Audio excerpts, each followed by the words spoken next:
The eternal dawn shuddered through the immaterium, its hull groaning under the warp's relentless pressure.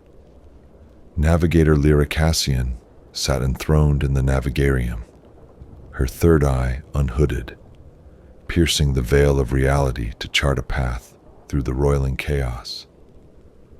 The air was thick with incense, its cloying scent meant to ward off the warp's influence, but it did little to ease the weight pressing against her skull.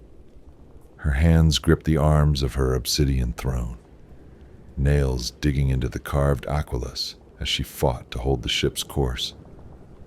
The warp was restless today, its currents twisting like a serpent, coiling around prey. She'd navigated worse storms in her 30 years aboard Imperial vessels, but something about this one felt wrong, like a shadow moving just beyond her sight. Her third eye burned as she traced the faint thread of the Astronomicon, the Emperor's light flickering through the warp's haze. The Eternal Dawn was a rogue trader vessel, far from the Imperium's heart, and the signal was weak, barely a whisper against the cacophony of the Immaterium. Lyra's breath hitched as a sudden turbulence rocked the ship, the Gellerfield humming with strain. The crew's vox chatter filtered through her augmetic implants, panicked voices reporting minor hull breaches and flickering lumens. She ignored them. Her focus was the warp, the ship's survival hinging on her ability to see what no unaugmented human could. Then she heard it.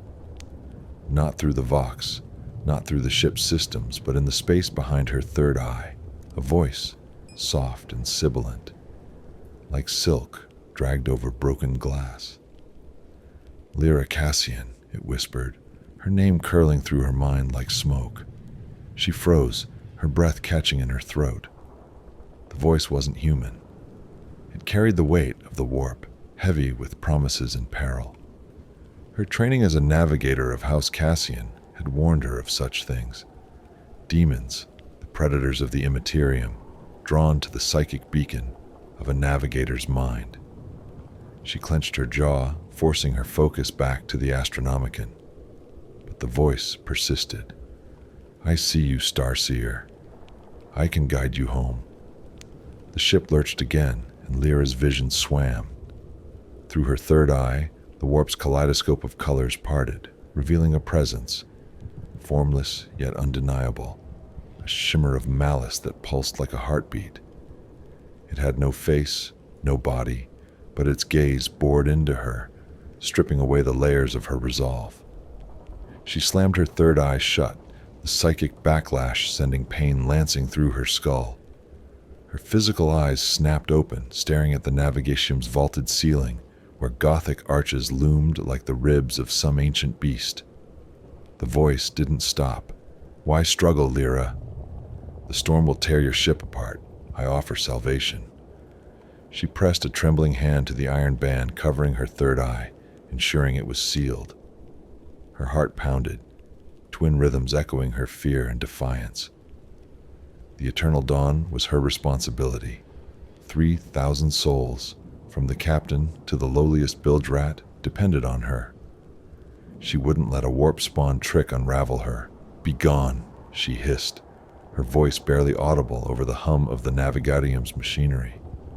The voice laughed, a sound like shattering crystal, and faded, but its absence felt like a trap, a predator retreating to lure her into complacency. Lyra activated the Vox, her voice steady despite the sweat beading on her brow. "Captain Torv, status report." Static crackled, then Torv's gruff voice replied, "Gellerfield's holding at 80%. We've got crew reporting. Visions. Shadows in the corridors. Morale's fraying." Lyra's stomach twisted. The demon's influence was already seeping through the ship, exploiting the Gellerfield's weakness. She didn't mention the voice. Navigators were feared enough without admitting to demonic whispers. She returned to her trance, forcing her third eye open. The warp was a maelstrom now, its currents churning with unnatural fury. The Astronomicon was gone, swallowed by a tide of darkness that pulsed with the same rhythm as the voice. In its place, a new path shimmered, a golden thread impossibly clear leading through the storm. Her instincts screamed trap, but the ship's sensors wailed as the Geller field dipped to 75%. They couldn't survive much longer without a course. The voice returned, softer now, almost tender. "Follow my path, Lyra. Save your ship. Save them all." She saw it then, through her third eye. A figure woven from starlight and shadow, its form shifting between human and something other, with eyes that burned like dying suns. It extended a hand, beckoning her toward the golden path. Her fingers hovered over the Navigatium's controls, torn between duty and dread. The crew's voices filtered through the Vox again, but now they weren't reporting. They were chanting her name, a low, reverent murmur that sent ice down her spine. Lyra, Lyra, Lyra. The ship groaned, and the Geller field flickered. She had seconds to decide. Follow the demon's path or risk the warp's wrath. Her hand trembled over the controls, the weight of 3,000 souls pressing against her choice. The eternal dawn trembled as if caught in a beast's jaws, its corridors echoing with the distant screams of overstressed metal. Lyra Cassian hunched in the Navigatium, her third eye sealed beneath its iron band. Yet the warp's presence lingered like a bruise on her mind. The golden path offered by the demon, Vorith it had called itself, still burned in her memory. A siren's lure promising salvation through the storm. She hadn't taken it. Not yet. Her fingers had frozen over the controls, and she'd forced the ship to hold its faltering course, clinging to the last frayed thread of the Astronomicon. But the Emperor's light was a ghost now, drowned in the warp's churning malice, and the Geller field's hum grew erratic, dipping to 68%. Lyra's breath rasped in the incense-heavy air, each inhale tasting of ash and fear. The Vox crackled with fragmented reports. Crew members seeing shapes in the dark, faces in the bulkheads, their own reflections whispering back. She'd heard the chanting of her name hours ago, a litany that had spread through the lower decks like a plague. Now it was gone, replaced by an eerie silence that felt worse, like the calm before a blade falls. She activated the Vox, her voice sharp to mask her dread. "Captain Torv, report. What's happening down there?" Static hissed, then Torv's voice, strained and clipped. "Crew's losing it, Navigator. Fights breaking out. Some claim they saw things. Not human. We've sealed the armory, but it's spreading." He paused, then added quieter. "They're saying you're the cause." Her stomach lurched. Navigators were always scapegoats, their mutant gifts a lightning rod for fear. But this was different. Vorith's influence, twisting the crew's minds. She cut the Vox before Torv could press further. Her third eye throbbed, begging to open, to see the warp's truth.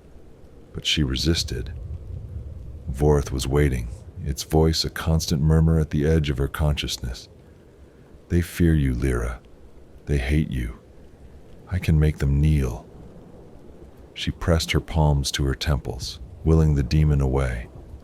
But it only laughed, its voice weaving through her thoughts like a needle through flesh. She forced herself to focus, checking the Navigation's cogitators. The warp storm showed no sign of abating, its currents forming patterns that seemed almost deliberate, spiraling around the ship like a predator circling prey. Through the viewport, the Immaterium was a kaleidoscope of violet and crimson, streaked with fleeting shapes. Clawed hands, eyeless faces, mouths that screamed without sound. Lyra's third eye twitched beneath its band, drawn to the visions despite her will. She saw herself in the warp, standing on a throne of bones, her third eye blazing as the crew knelt before her, their faces hollow with worship. The image shifted, and they were corpses, their eyes gouged out, her name carved into their flesh. "No," she whispered, slamming her fist against the console. The pain grounded her, pulling her back from the abyss. But the visions lingered, and Vorth's voice purred. "You see their fate. Without me, they die. Follow my path, and they live." The golden thread reappeared in her mind's eye, cutting through the storm with unnatural clarity. She hated how tempting it was, how it promised an end to the terror gripping the ship. Her duty was to the eternal dawn, to its crew. But every moment she resisted, the Geller field weakened, and the warp pressed closer. A new sound broke her focus, a low rhythmic tapping from the navigation's sealed door. Her augmented hearing caught the irregularity, like fingers drumming without pattern. She checked the external pict feed. A crewman stood outside, his face obscured by shadows, his hands clawing at the door. His lips moved, mouthing her name, but no sound came through the vox.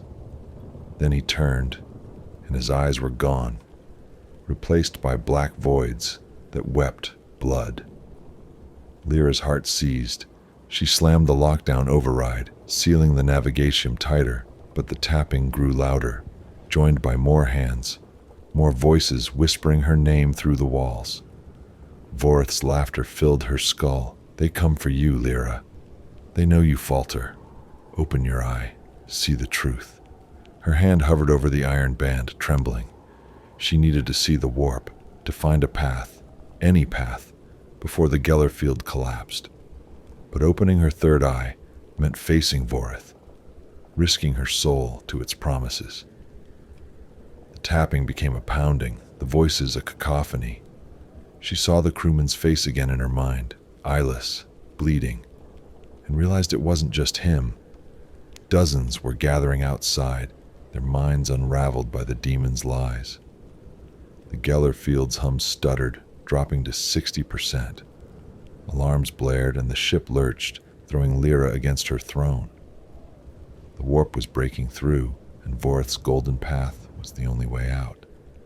Her fingers brushed the iron band, torn between salvation and damnation, as the voices outside screamed her name. The eternal dawn was a tomb adrift in the warp, its corridors choked with the stench of fear and blood. Lyra Cassian crouched in the navigarium, her back pressed against the cold obsidian of her throne, the iron band over her third eye a lifeline against the demon's pull. The pounding on the door had stopped, but the silence was worse, a predator's pause before the strike. The Geller field's hum was a faltering pulse, now at 55%, each flicker a crack in the ship's fragile shield against the immaterium. The vox spat static, interspersed with screams and garbled prayers from the lower decks. Lyra's augmented hearing caught fragments. "The navigator betrays us. She's calling the shadows." The crew's fear had curdled into hatred, and Vorth's whispers fanned the flames. Her hands shook as she checked the cogitators, the warp's currents a snarl of chaos that mocked her attempts to find a path. The Astronomicon was gone, buried under a tide of malice, and Vorth's golden thread pulsed in her mind, a beacon of false hope. "They will kill you, Lyra," the demon purred, its voice a lover's caress laced with venom. "Open your eye, and I will silence their treachery." She clenched her fists, nails biting into her palms, the pain a tether to her dwindling sanity. Opening her third eye meant facing Vorth's full might, but the ship was dying, and her duty demanded she try. The navigatium's pict feed flickered, showing the corridor outside. A mob of crewmen gathered, their faces gaunt, eyes wild with terror and rage. Some clutched makeshift weapons, spanners, shards of metal, while others bore the marks of self-inflicted wounds, their skin carved with her name. At their head stood Bosun Kren, a grizzled veteran whose loyalty to the ship had been unshakable until now. His lips moved in a chant, and though the audio was dead, Lyra knew the words. Lyra Cassian, traitor to the Emperor. Vorth's laughter echoed in her skull. They see the truth I've shown them. You are their doom. She slammed the Vox open. Kren, stand down. Her voice cracked, betraying her fear. The warp's twisting your minds. I'm trying to save us. Kren's face filled the pict feed, his eyes bloodshot, one pupil dilated into a black void. You brought the shadows, Navigator, he snarled. We've seen them, your creatures, crawling in the dark. The Emperor damns you. The mob roared, and the door shuddered as they attacked it with renewed fury. Lyra's heart pounded, her third eye burning beneath its band, begging to open, to see the warp and prove Kren wrong, or confirm his accusations. Vorth seized the moment, its voice ablaze in her mind. They are right to fear you, but I can make them yours. Open your eye and they will kneel. A vision flooded her senses, the mob prostrating before her, their chants of hatred transformed into worship, the ship sailing smoothly under her command. She saw herself crowned in starlight, Vorth's power coursing through her veins, the warp bending to her will. The vision shifted, and the crew were corpses, their throats slit by her own hands, her third eye blazing with demonic fire. She recoiled, bile rising in her throat, and slammed her fist against the console, shattering the pict feed. The door buckled, metal screeching as the mob pried at its seals. Lyra stumbled to the Navigatium's altar, where a reliquary held a shard of the Emperor's light, a sanctified crystal said to ward off the warp's taint. She clutched it, its edges cutting into her palms, and whispered a prayer, but the words felt hollow, drowned by Vorth's laughter. Your Emperor is silent, Lyra. I am here. The crystal grew cold, its faint glow dimming, and she dropped it, horrified, as shadows writhed across the Navigatium's walls, forming clawed hands that reached for her. She locked herself in the Navigatium's inner sanctum, a reinforced chamber meant for emergencies. The door wouldn't hold long, but it bought her time. She sank to the floor, the Gellerfield's hum now a death rattle at 50%. The Vox erupted with new sounds, not chants, but screams, wet and guttural, followed by the crunch of bone. Her augmented hearing painted a grim picture. The mob had turned on itself, blades and fists tearing through flesh, driven mad by Vorth's lies. Kren's voice rose above the carnage, shrieking her name, then fell silent. Lyra's fingers brushed the iron band, her resolve crumbling. She needed to see the warp, to find a path now for the Gellerfield collapsed, and the Immaterium swallowed them all. But Vorth was waiting, its golden path a trap she couldn't trust. The shadows on the walls grew thicker, forming a silhouette of herself, its third eye open and bleeding starlight. You cannot hide, Vorth whispered. Open your eye, or they all die. The sanctum's door groaned, and the screams outside faded, replaced by a single, deliberate knock. The eternal dawn hung suspended in the warp's jaws, its hull creaking like a coffin nailed shut. Lyra Cassian cowered in the Navigatium's inner sanctum, the reinforced door vibrating with each deliberate knock from outside. The Gellerfield's hum was a dying gasp, flickering at 42%, and the air grew thick, heavy with the warp's cloying taint. Her augmented senses caught the stench of blood and ozone seeping through the seals, mingling with the fading incense. The Vox was silent now, the screams of the crew replaced by an oppressive stillness that pressed against her eardrums. Vorth's voice filled the void, soft and insidious, coiling through her thoughts. They are gone, Lyra. You are alone. Follow my path and live. Her fingers trembled over the iron band covering her third eye, the metal warm as if kissed by fever. She'd locked herself in to escape the mob, but the sanctum felt like a trap, its walls closing in, etched with aquilas that seemed to leer in the dim light. The shadows moved, forming silhouettes of her crew, Kren's eyeless face, a deckhand's broken jaw, all chanting her name in a voiceless hymn. Vorth's golden path pulsed in her mind, a lifeline through the warp's maelstrom, but she knew its price. To follow it was to invite the demon closer, to let its claws sink deeper into her soul.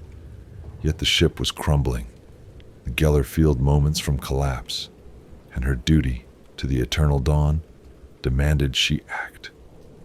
She staggered to the sanctum's cogitator, its screen flickering with warp interference.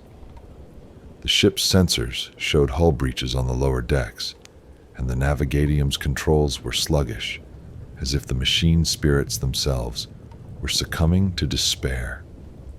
Lyra's hands moved on instinct, rerouting power to the Geller Field, but the demon's laughter followed every keystroke. You delay the inevitable, your machines fail, your crew is dead. I am your only salvation. A vision flashed, herself enthroned on a spire of crystal, the eternal dawn remade as a cathedral of bone, its crew reborn as worshippers chanting her name. She ruled the warp, Vorth's power hers to wield, a god queen unbound by the Imperium's chains. The vision dissolved into ash, leaving her gasping, the cogitator sparking under her touch. The knocking stopped, replaced by a scraping, like claws dragging across metal.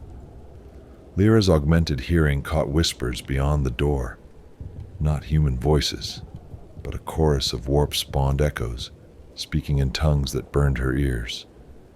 She checked the pict feed, but the screen showed only static, streaked with glimpses of a figure, herself, third eye blazing, smiling with Vorth's malice. Her stomach churned. The demon was unraveling her, blending reality and nightmare until she couldn't trust her own senses. She needed to repair the Geller Field, to buy time. But the sanctum's controls were limited, and leaving meant facing whatever waited outside.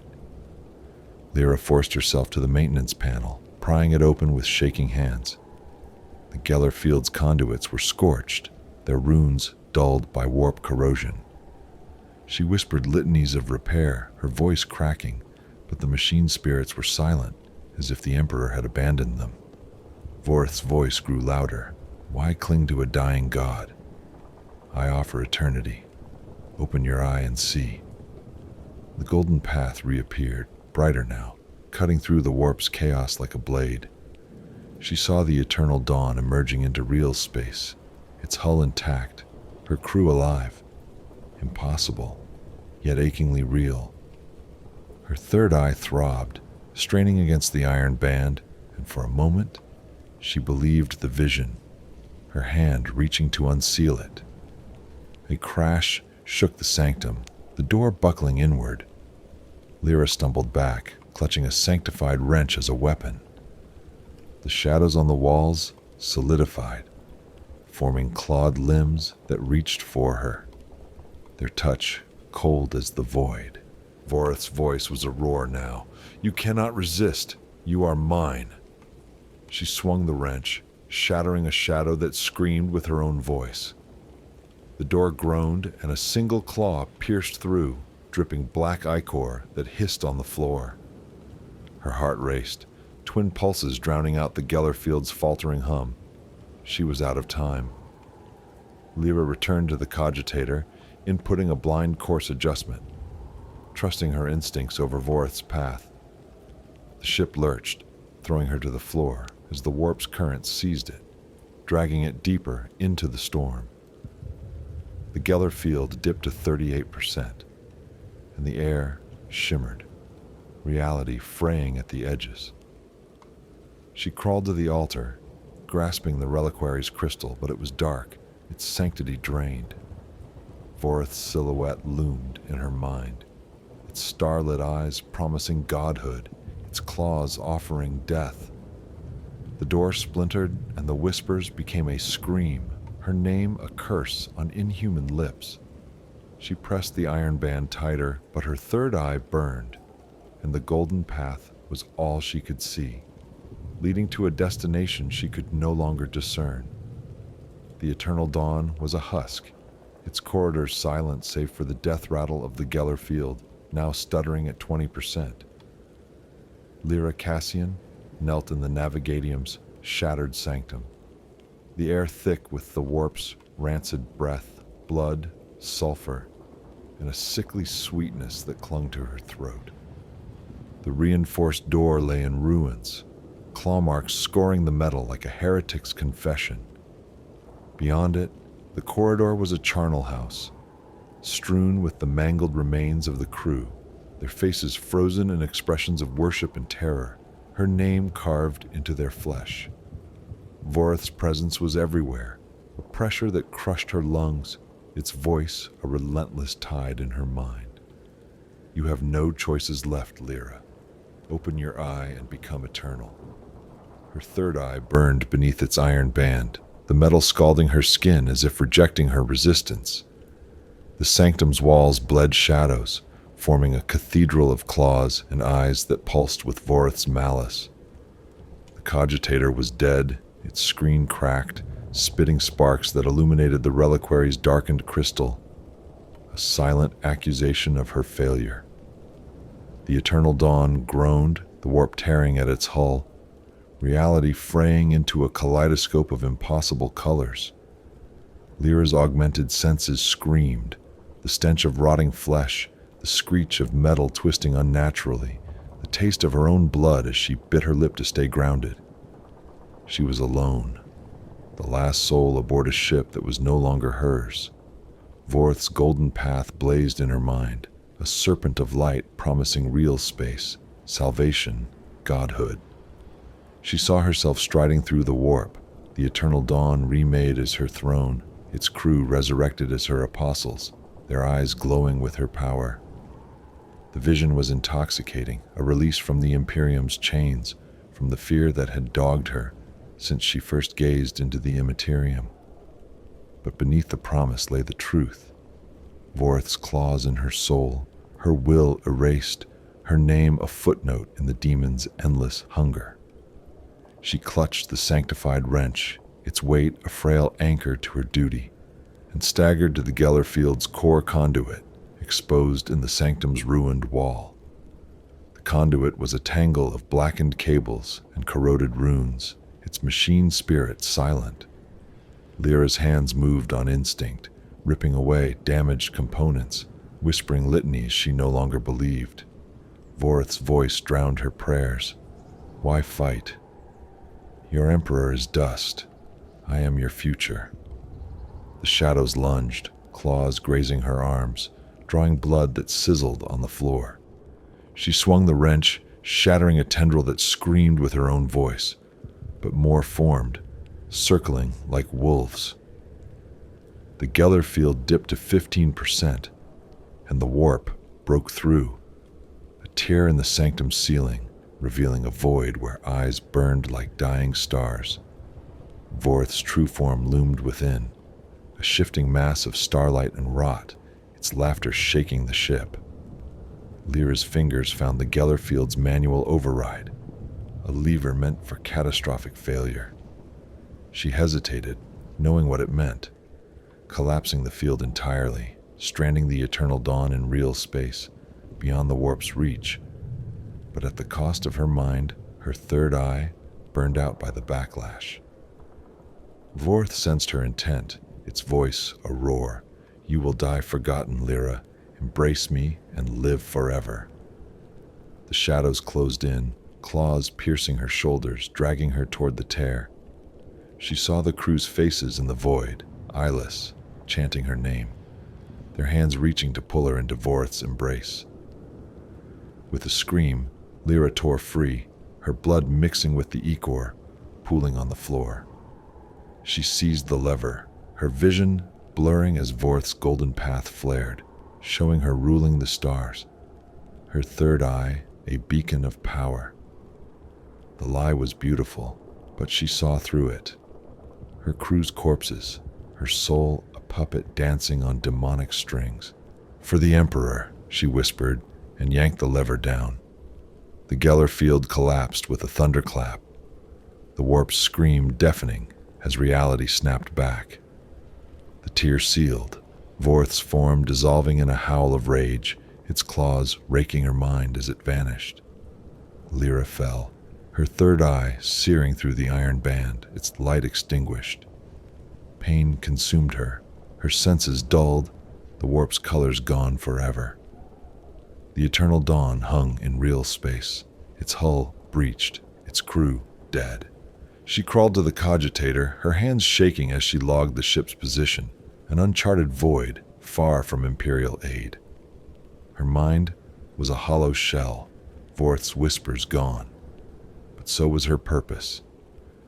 She was no longer a navigator, only a husk who had slain a demon at the cost of everything. The sanctum's shadows faded, leaving only silence. Lyra slumped against the altar, the reliquaries crystal cold against her cheek. She was alive, but the victory was ash. The eternal dawn drifted, a ghost ship, and Lyra Cassian, once its starseer, stared into the darkness, her will eclipsed.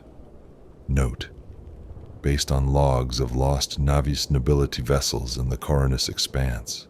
The Hive Cathedral of Spire Veritas loomed over the Underhive slums, its spires clawing at the smog-choked sky of Necromunda.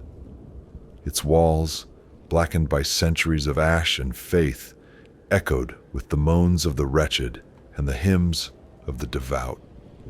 Confessor Elias Varn stood at the pulpit, his gaunt frame draped in tattered vestments, the aquila around his neck heavy as a noose.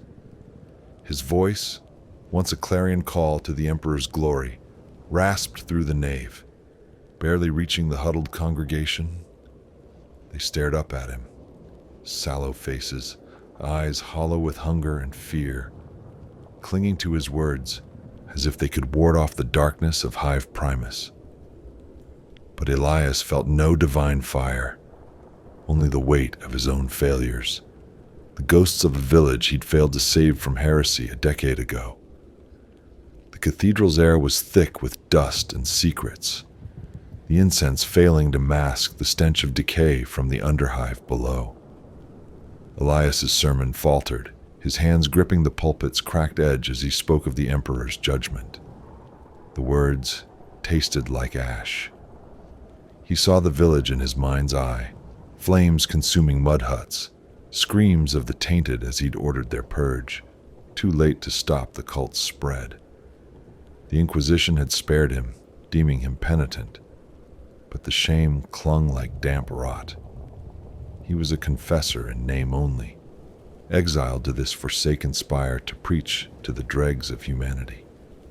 A figure shuffled forward from the congregation, an old woman wrapped in rags, her face half hidden by a hood.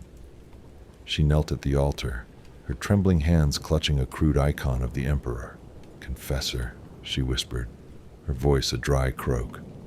"There's a shadow in the flock. They meet in the dark, beneath the spire. They speak of another god." Elias's heart stuttered, the word heresy flashing like a blade. He leaned closer, his voice low. "Speak plainly, crone. What have you seen?" Her eyes, clouded with cataracts, met his. Blood on the walls, whispers that promise life eternal. "They watch you, confessor. They know your sin." The congregation stirred, their murmurs rising like a tide. Elias straightened, his gaze sweeping the nave, searching for eyes that lingered too long, hands that hid blades. The woman's words echoed the past. The village cult had whispered of eternity too, before they'd summoned horrors from the warp. He dismissed the congregation with a curt blessing, his hands shaking as he lit the altar's candles. The old woman vanished into the crowd, leaving only her warning, a splinter in his mind. Alone in the cathedral, Elias descended to the undercroft, where the faithful stored relics and bones. The air grew colder, the shadows thicker, pooling in corners like spilled ink. He checked the alcoves, expecting gang sigils or vagrants, but found something worse.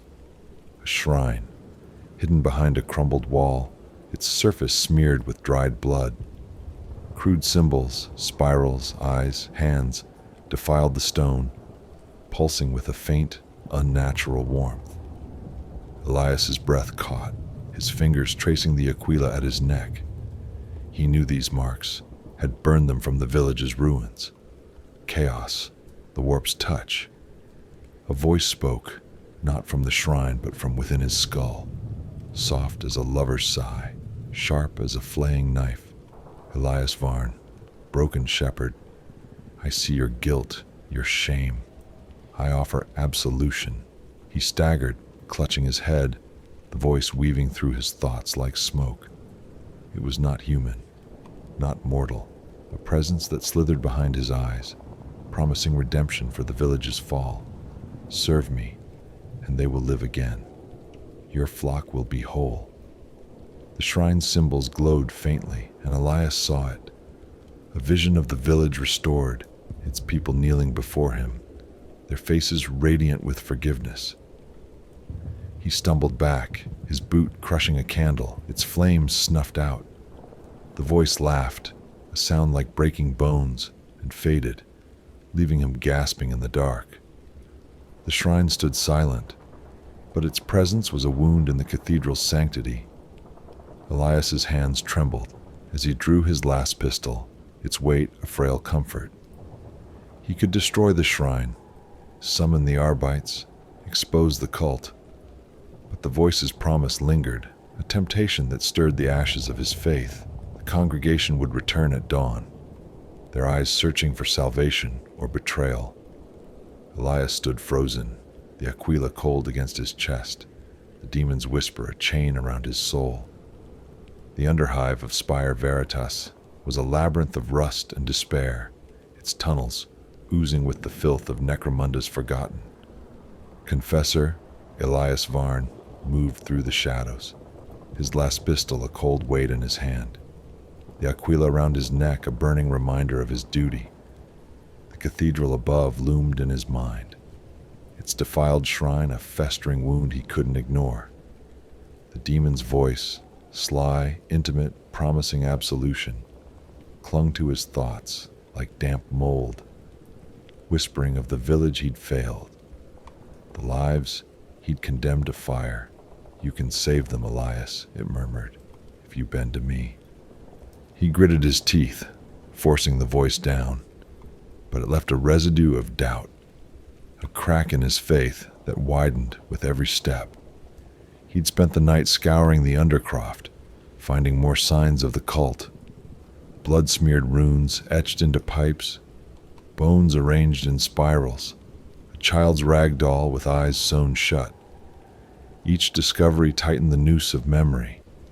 The village cult had left similar marks, offerings to a power that had torn reality asunder. Elias had burned the evidence, telling himself it was to protect the cathedral's sanctity, to keep the congregation from panic. But as he'd watched the flames consume the doll, the demon's voice had laughed, "You hide my work to save yourself."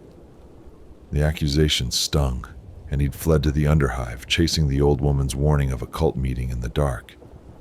The tunnel he followed reeked of oil and decay, its walls scrawled with gang sigils and prayers to the Emperor, defaced by those same spiraling runes.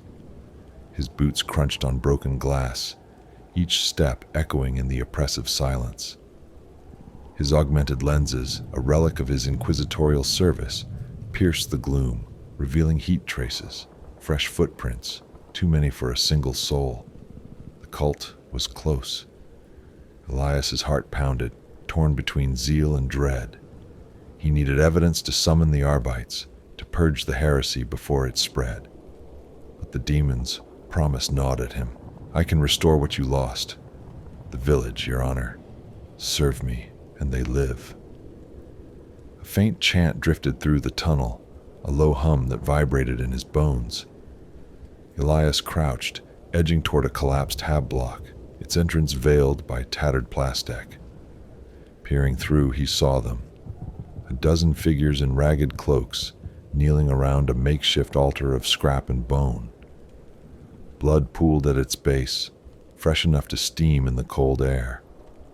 A robed leader stood over a bound figure, a young man, gagged, eyes wide with terror. The leader's knife gleamed, its blade etched with runes that pulsed like heartbeats. The chant grew louder, words Elias couldn't parse but felt in his soul, a call to something vast and hungry. The demon's voice surged, "See your flock, Elias. They seek what you deny, freedom from pain. Join them, and I will make you whole." A vision flashed, the village reborn, its fields green, its people singing his name, their forgiveness a balm to his guilt. Elias clutched the aquila, its edges cutting into his palm, grounding him. He raised his last pistol, aiming at the leader, but his hand shook. Killing them would expose the cult, but it would also damn his reputation. Another failure, another purge, too late. The demon sensed his hesitation, its voice a purr. "Burn the truth, Elias. Protect your name. I will guide you." He lowered the pistol, his breath ragged. Instead of firing, he retreated, slipping back into the tunnel. At the cathedral, he gathered the cult's relics, bones, runes, the doll, and fed them to the incinerator, the flames casting shadows that danced like demons. The act felt like betrayal, a shield for his shame rather than the emperor's glory. The congregation would return soon, expecting salvation from a confessor who hid heresy to save himself. Elias knelt before the altar, praying for strength, but the aquila was cold, and the demon's voice filled the silence. "You are mine, Elias. Step by step, you walk my path." The cathedral's bells tolled, summoning the faithful. Elias rose, his vestments heavy with the weight of ashes, the demon's laughter a chain he couldn't break. The cult was still out there, growing in the dark, and he was no closer to stopping it, only deeper in its shadow. The Cathedral of Spire Veritas stood as a hollow sentinel, its stained glass fractured, casting jagged light across the pews where the congregation knelt. Confessor Elias Varn's sermons had grown fevered, his voice a whip, cracking over the faithful, urging repentance in the emperor's name. But each word felt like a lie, his tongue heavy with the demon's whispers that had taken root in his mind. The shrine in the undercroft, the blood-soaked runes, the cult's chant beneath the spire, they haunted him, a noose tightening with every breath. He'd burned the evidence, buried the truth to shield his shame. But the demon, Salathrax, grew stronger, its voice a constant murmur behind his thoughts. "You cannot hide from me, Elias. You are already mine." The congregation dispersed, their prayers fading into the hive's din, leaving Elias alone in the nave. His hands trembled as he lit the altar's candles, their flames flickering like the village he'd failed, a pyre that had consumed his faith. The old woman's warning gnawed at him. The cult was watching, knowing his sin. He'd tracked their traces through the underhive, finding more altars, more bodies drained of blood, their eyes sewn shut. Each discovery drove him deeper into the tunnels, chasing a cultist he'd glimpsed, a hooded figure whose laughter echoed Salathrax's own. Tonight he'd followed the trail to a derelict manufactorum, its rusted machinery silent as a grave. The manufactorum's air was thick with oil and rot, its shadows writhing in the glow of Elias's lumen. His last pistol was drawn, its hum a frail comfort against the darkness. Footprints in the dust led to a chamber where a mirror stood, its frame carved with spiraling runes that pulsed like veins. The glass was black, not reflecting but absorbing light, and Elias felt its pull, a void that whispered his name. Salathrax's voice surged. "Look, Elias. See the truth of your soul." He froze, the aquila at his neck burning cold, his breath misting in the frigid air. Against his will, he stepped closer, the mirror's surface rippling like water. The reflection wasn't his own. It was the village, burning, its people screaming as he ordered their deaths. Then it shifted, Elias himself, eyes glowing with warp light, leading a congregation that knelt to him, not the emperor. The mirror showed his thoughts, his doubts, the heretical wish to undo his past. "You are no confessor," Salathrax purred. "You are a heretic, clad in lies." The mirror pulsed, and a figure emerged from the shadows behind it, a cultist, the hooded man, his face pale, eyes black as the glass. "Confessor," he sneered, "Salathrax names you kin. Join us or die." Elias's last pistol snapped up, but the cultist was fast, a knife flashing in his hand, its blade etched with the same runes as the mirror. They clashed, the chamber echoing with grunts and steel. Elias fought with desperation, his faith a fraying thread, but Salathrax's voice egged him on. "Kill him, Elias. Spill his blood for me." The cultist's knife grazed his arm, drawing blood that sizzled on the floor, and Elias roared, driving his pistol's butt into the man's skull. The cultist fell, laughing, his blood pooling toward the mirror, which drank it greedily. "Salathrax sees you," he gasped, dying. "You've already chosen." Elias staggered back, his arm burning, the mirror now showing his face. Eyes glowing, lips curled in a demon's smile. He fired, shattering the glass, but the shards screamed, Salathrax's laughter filling the chamber. "You cannot break me, Elias. You kill in my name." He fled, the manufactorum shadows clawing at him, the Aquila a dead weight. Back in the cathedral, he collapsed before the altar, his blood dripping onto the stone, forming runes he hadn't drawn.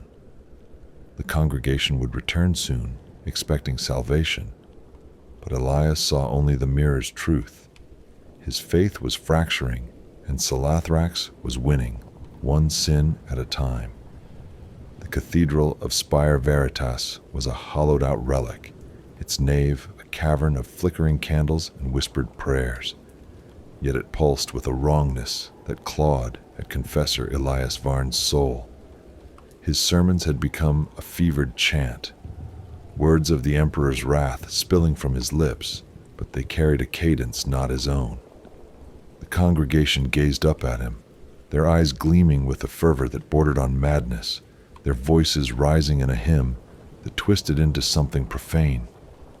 Elias gripped the pulpit, his knuckles white, the Aquila around his neck a cold shackle. The demon Salathrax was no longer a whisper, but a presence, its voice weaving through his thoughts, shaping his words. "They worship you, Elias," it purred. "Through you I am born." The mirror's shards still haunted him. Their visions of his heretical heart burned into his mind. He'd killed the cultist, shattered the glass, but Salathrax's laughter had followed him back to the cathedral, its runes now etched in his dreams, spirals, eyes, hands that reached for his soul. The cult had spread, its taint seeping into the spire's underbelly. He'd found more bodies in the tunnels, their blood drained, their faces carved with his name. Each discovery drove him to preach harder, to drown the demon's voice in scripture, but his sermons echoed Salathrax's promises, eternal life, freedom from pain. The congregation drank it in, their chants growing louder, their offerings at the altar no longer coins, but trinkets smeared with blood. Tonight, the cathedral was packed, the air thick with sweat and incense. The congregation's hymn, a droning pulse that vibrated in Elias's bones. He scanned their faces, searching for the cult's mark. Blackened eyes, trembling hands, but they all looked the same. Their devotion a mirror of his own fractured faith. A young woman approached the altar, her hood falling to reveal a face too familiar. The village girl he'd failed to save, her eyes now voids that wept crimson. "You promised us salvation," she said, her voice Silithrax's, and the congregation echoed, "Salvation." Elias stumbled back, his last pistol half drawn, but she was gone, swallowed by the crowd, leaving only the demon's laughter. He fled to the Undercroft, where the original shrine still stood, its runes glowing brighter, pulsing like a heartbeat. The air was heavy, the shadows writhing, forming silhouettes of the village dead, their accusing eyes fixed on him. Silithrax's voice was a blade now. "You lead them to me, Elias. Your words summon my form. Embrace me, and rule as my herald." A vision surged, the cathedral remade as a temple of chaos, the congregation kneeling to him, their blood fueling Silithrax's birth. He saw himself crowned in thorns, his guilt absolved, the village reborn under his command. The Aquila burned his skin, and he tore it off, its chain snapping, the metal clattering on the stone. Elias drew his last pistol, aiming at the shrine, but his hand shook. Destroying it would expose the cult, summon the Arbites, end his life in disgrace, or worse, the Inquisition's pyres. Silithrax sensed his weakness. "You cannot stop me. Your silence is my strength." The congregation's hymn filtered through the floor, no longer praising the Emperor, but chanting his name, "Elias, Elias, Elias." He realized the truth. His sermons were the ritual, his voice the conduit, each word drawing Silithrax closer to reality. The cathedral was a crucible, and he was its unwitting priest. He staggered back to the nave, the congregation waiting, their eyes glowing faintly, their hymn a choir of lies. A choice loomed: expose the cult, destroy the shrine, and face execution as a heretic who'd failed again, or lead the flock deeper into Silithrax's embrace, preserving his life, his name. The demon's voice was a lover's plea. "Choose me, Elias. Be their god." The candles flared, casting shadows that danced like demons, and the congregation knelt, their hands raised, offering blood that wasn't theirs. Elias opened his mouth to speak, unsure whose words would spill forth. The cathedral of Spire Veritas was a wound in the heart of Necromunda, its nave a cauldron of flickering shadows and profane hymns. Confessor Elias Varn stood at the pulpit, his vestments soaked with sweat, his voice a hollow echo, as the congregation's chant, "Elias, Elias, Elias," rose like a tide, no longer praising the Emperor, but summoning something far darker. The air thrummed with unnatural heat, the stained glass warping, bleeding colors that formed Silithrax's runes, spirals, eyes, hands pulsing with warp-born hunger. The demon's presence was a weight on his soul, its voice a serpent weaving through his mind. "You are my herald, Elias. Speak, and I am born. Rule as my god." The congregation knelt, their faces radiant with blind devotion, their hands slick with blood offered to him, not the Emperor. Elias's hands gripped the pulpit, splintered wood cutting into his palms, the pain a frail anchor to his unraveling faith. The Aquila lay discarded in the Undercroft, its absence a void where his duty once stood. Silithrax's visions had consumed him, the village reborn, its dead forgiving him, the cathedral a throne where he ruled as a savior. But he saw the lie beneath, the congregation's eyes hollowed by chaos, their souls fuel for Silithrax's ascension, his own heart a puppet dancing on demonic strings. The shrine in the Undercroft pulsed below, a heartbeat syncing with the chant, drawing the Daemon closer to reality. His sermons had been the ritual, his silence the key, each word an act of cowardice forging the chain that bound him. The congregation's hymn grew frenzied, their voices cracking, blood weeping from their eyes as they clawed at the pews, offering their lives to him. A woman, impossibly the village girl again, stood, her face a mask of crimson. "Save us, Elias," she screamed, Silithrax's voice twined with hers. The others echoed, a choir of the damned, their hands reaching, tearing at their own flesh. Elias's last pistol trembled in his hand, useless against the tide. He saw the truth. He'd led them here. His fear of failure, his burning of evidence, his refusal to face the cult, all had fed Silithrax's power. The demon laughed. "You cannot undo me. Kneel, and I will make you eternal." A memory surfaced, unbidden. The village elder, moments before Elias ordered the purge, whispering, "Faith is the fire that burns doubt away."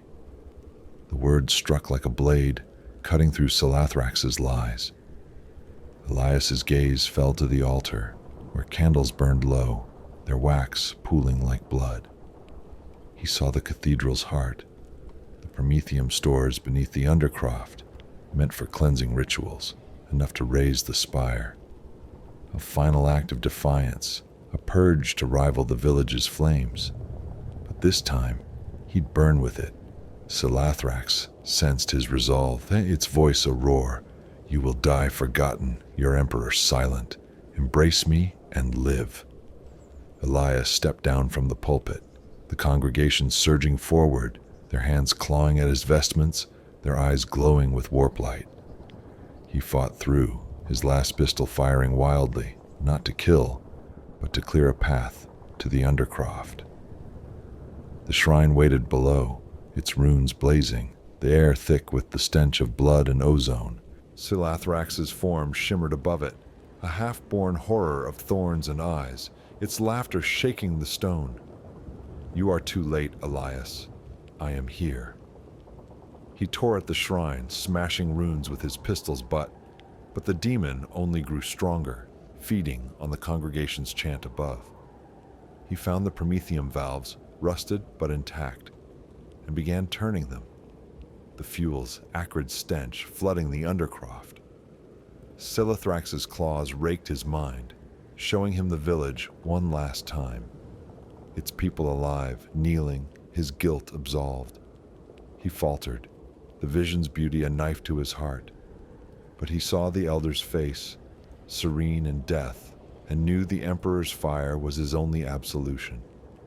With a scream, he fired his last pistol into the pooling promethium, the spark igniting a blaze that roared through the undercroft. The flames caught the shrine, its runes screaming as they burned, Silithrax's form writhing, its voice a howl of rage. "You cannot slay me." Elias staggered upward, the fire chasing him, the cathedral trembling as the blaze spread. The congregation stood frozen, their chant faltering, their eyes clearing as Silithrax's grip weakened. He reached the nave, the flames erupting behind him, and saw their faces, fearful, human, betrayed. "Flee!" he roared, but they were too far gone, their bodies collapsing as the demon's power drained them.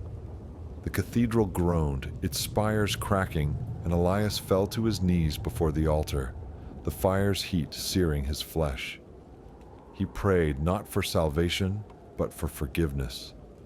The village's ghosts, silent at last. The cathedral collapsed, a pyre that lit the underhive, its flames purging the cult, the shrine, and Elias Varn. As his body burned, Silithrax's laughter echoed, fainter now, a whisper that suggested it had fled, not died, its essence slipping into the warp to hunt another soul. The spire's survivors would speak of the confessor's sacrifice, but the Imperium would record him as a heretic, his name erased, his absolution silent. Note: inspired by reports of demonic possessions in the Calixian hive spires.